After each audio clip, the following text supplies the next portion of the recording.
Welcome to the channel, guys. My name is Jay, and these are my tips to help you get started on your iPad Air 4 or your iPad Pro. Now, before we get into this video, I just want to say thanks for stopping by, and if tech is something that you're into, then please consider subscribing because it is free. Don't forget to hit the like button because it will help the channel grow, and make sure you drop a comment below. That way I can know that you're in the building with me. Let's get to this video. So, one of the first tips is to make sure your iPad is up to date and running the most current software. So how do you check to see if you are up to date? Well, just head over to the Settings tab, click General, then select Software Update, and you should see the latest update. This will also prompt you to update if you haven't already. Two of the biggest reasons you want to update is so that you can always be up on the latest features and also have the latest security patch. Tip number 2, you want to be sure that you have your Touch ID and or the passcode protection set up on your device.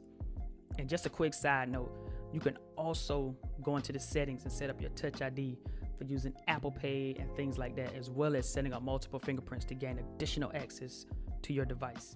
Tip number 3, I am a huge fan of using the search bar to find different apps, notes, and pretty much everything on my iPad. So for my keyboard users, here's a quick shortcut to get you to your search bar. While using the keyboard, just press the Command and Space bar to bring up the search bar. Then you'll have free access to search your iPad for whatever you need. Tip number 4, another quick feature I want you guys to take advantage of is using split screen. Now, how do you actually take advantage of it, you may ask? Well, the first thing to do is make sure you have your favorite apps or the 2 apps that you would like to use split screen with located in the bottom dock on your home screen.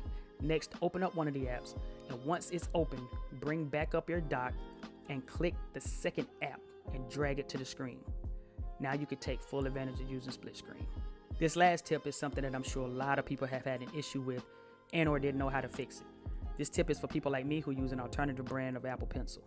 So in order to use a different pencil besides the Apple Pencil with your iPad when drawing or anything like that, you would need to make sure you head over to the Settings tab, click Apple Pencil, and make sure to turn off the Draw with Apple Pencil only function. Doing this will allow you to use a different pencil with the iPad.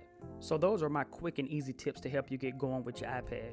If you found this video helpful in any way, please leave a like so that the YouTube algorithm will be nice to this video. We are almost to 100 subs on this channel.